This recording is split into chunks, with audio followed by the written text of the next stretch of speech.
So the first thing we need to do is be able to separate the person from the crime, okay?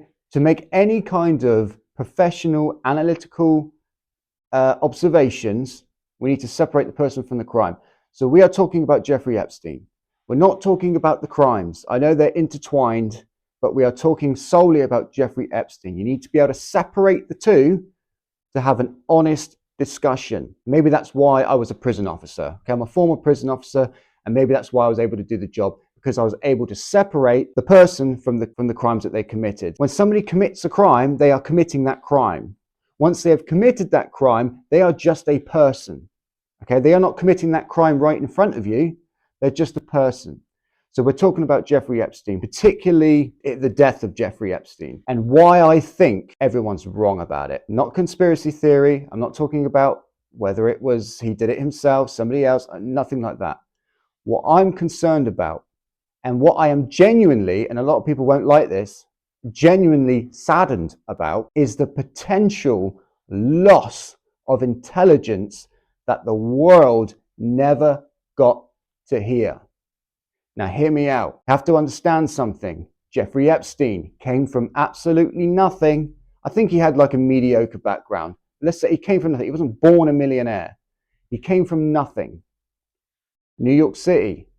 He was able to acquire vast amounts of wealth, as well as vast amounts of connections across the entire world.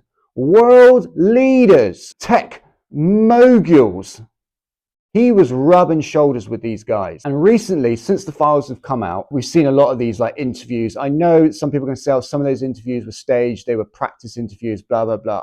I really don't care. It doesn't matter. It's not important. What's important is that Jeffrey Epstein was clearly willing and quite comfortable giving out information, right?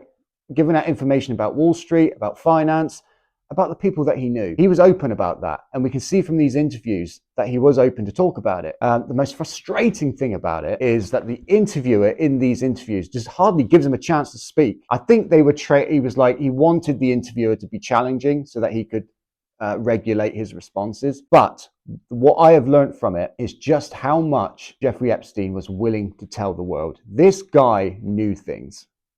This guy knew how to go from the bottom to the top. He knew how he did it. He knew what he did to do it. He knew what he had to say to do it. He knew who he had to influence to do it. And he took all of that information to the grave. Okay? Again, we're not talking about the crimes. Forget the crimes.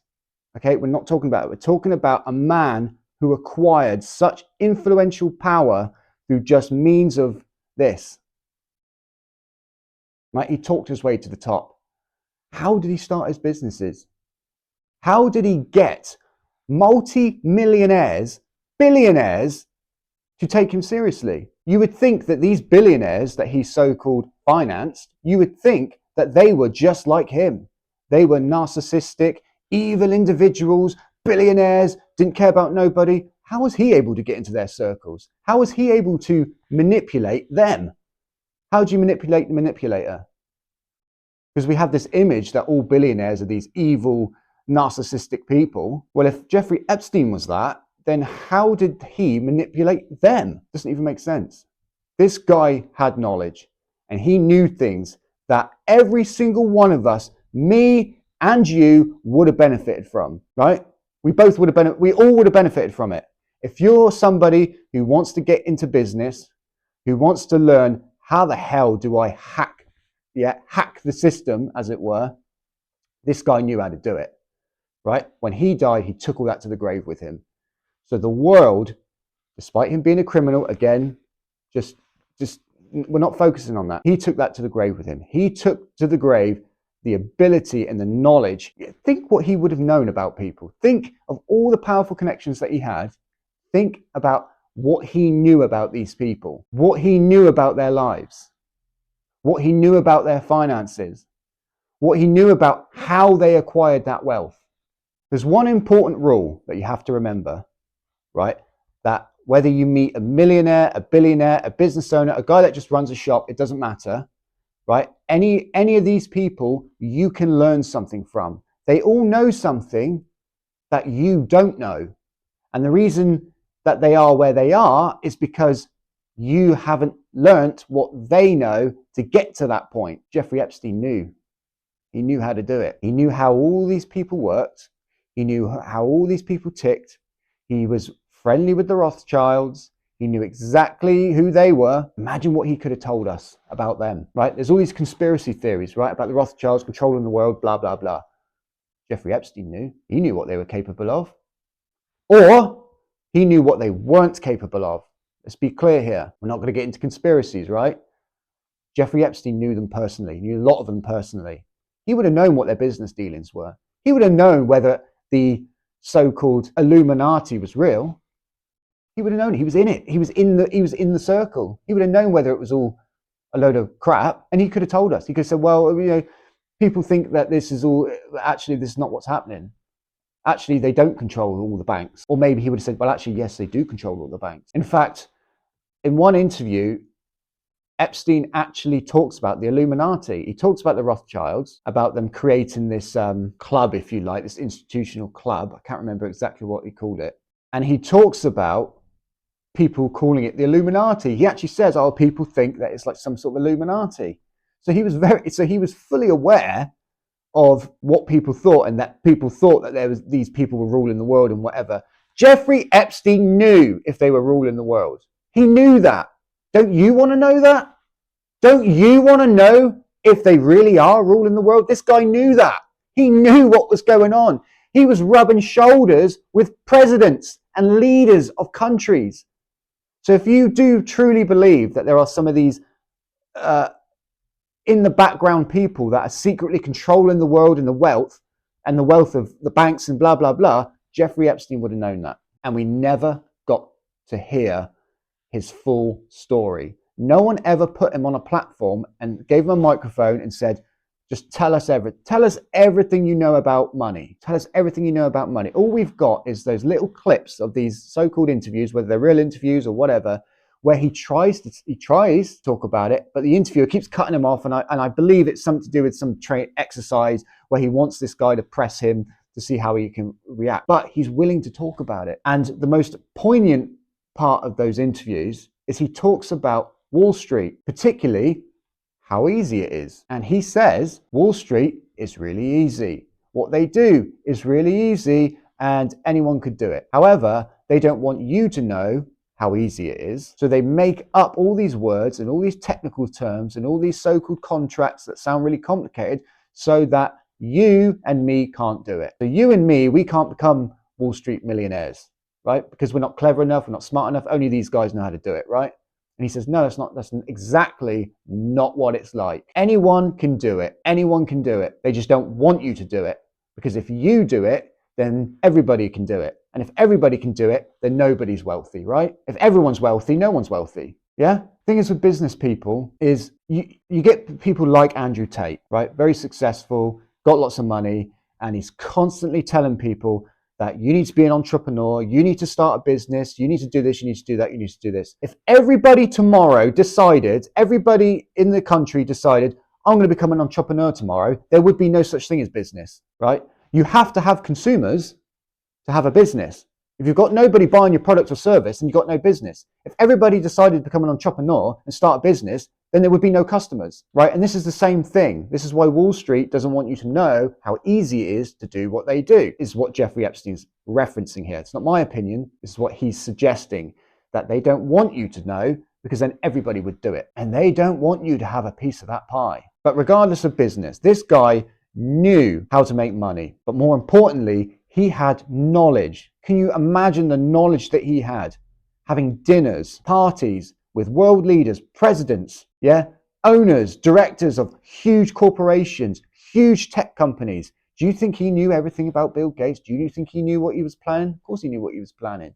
He knew these people. People have described him as a master manipulator. Well, if he was a master manipulator, then he must have known more than what we know that he knew about these people, right? Jeffrey Epstein was clearly a monster, right? I'm still on the fence about whether I believe totally what has been said about him. Okay, I know categorically he committed offenses. We know this. Okay, it's documented. There are witnesses. There's video proof. There's physical proof, right? Because as far as I'm concerned, Witness statements are not proof, right? That's my opinion. My opinion is if somebody says somebody done something, that doesn't mean they've done it, right? You need physical proof. If somebody says they've done something, I want to see a video or I want to see a picture of that taking place before I believe it. Because otherwise I don't believe it, right? 100 people can say one person did one thing. I still don't believe it.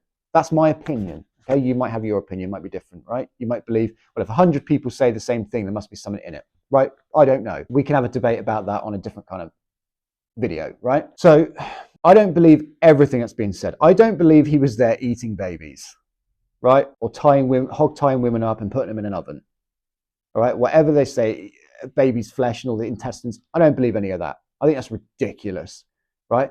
Unless somebody from the FBI goes in front of the public and says we have factual, hard evidence that Jeffrey Epstein and the likes of powerful people were eating infants, I don't believe it. So the guy was clearly a monster.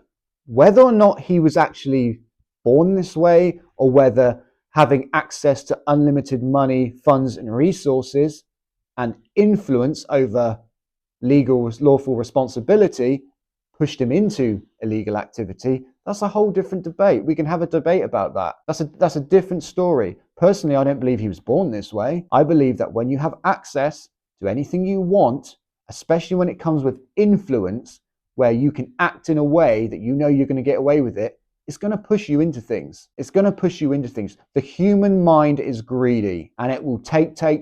And once the novelty wears off, it's going to take some more. It's going to find more ways to satisfy itself, right? So whether he was born attracted to children, I don't think so. I think this is just something that developed over time. And as the novelty of having access to any woman he wants wears off, then you start to look for different things to create a different thrill, right? But that's a whole different, that's not even what this video is about. The guy was clearly a monster. However, the guy was clearly a fucking genius at the same time. The guy was a fucking intellectual genius. And when he topped himself, he took to the grave with him exponential knowledge that that millions of people would benefit from. Just knowing how one person can make it to the top is going to fill you with some sort of inside knowledge that you cannot get from anywhere else. So that's my opinion on it. That's my opinion on Jeffrey Epstein. Forget the crimes, okay? That's a whole different subject for a different time. I'm just talking about the person, how one man can go from practically nothing to rubbing shoulders with the most influential people in the world, having them on fucking speed dial and being able to call a leader of a country, right? There are things, there is knowledge there that I would have benefited from. Certainly, if I was interested in starting business or getting into money, I think we can all agree we'd all like a bit more money. We would all benefit from it. When he died, he took that away. And we are never going to see that again. We are never going to see someone with this kind of influence ever again. It's not going to happen because all of the circles that he was in, all of these billionaires, these millionaires, these tech company moguls, whatever you want to call it, world leaders, they're not going to end up making the same mistake again, are they? They're not going to trust some broker from New York ever again. They're not going to go off to some other island and say, oh, well, they're not that naive. So it saddens me, not because he's dead, right? Because the guy was clearly a monster. It saddens me that the guy took with him knowledge that I could have benefited from, you could have benefited from. We all get, if you're interested in business, you're interested in finance, you're interested in becoming successful, we could have benefited from that. Who knows? You might have watched one single interview with him. He might have told you something and you were, actually, I'm going to try that. I'm going to try that. Maybe that'll work. And you could have ended up a millionaire. You could have ended up a millionaire. But we're never going to know. We're never going to know. Forget the business side for a second. What about the knowledge of the people he had? If you're a bit of a conspiracy theorist, wouldn't you want to know if Rothschilds were really running the world and running the banks and blah, blah, blah? Jeffrey Epstein knew. He knew if they were really running the world. And wouldn't you just love for him to have come out and said, look, there's a conspiracy that the Rothschilds are running the world and financing governments. The reality is they are. Maybe they weren't, right? But he knew. That's the point. He knew. He was in their circle. Absolutely, he would have known. So there we go. That's where we are with it. That's my thoughts on the Epstein. If you want me to make a video analysing whether or not he was born the way he was or it was just created through opportunity and unlimited resources, we can make another video on that. So till next time, guys, tune in for the next video and I'll see you in the next debate. Take care, guys.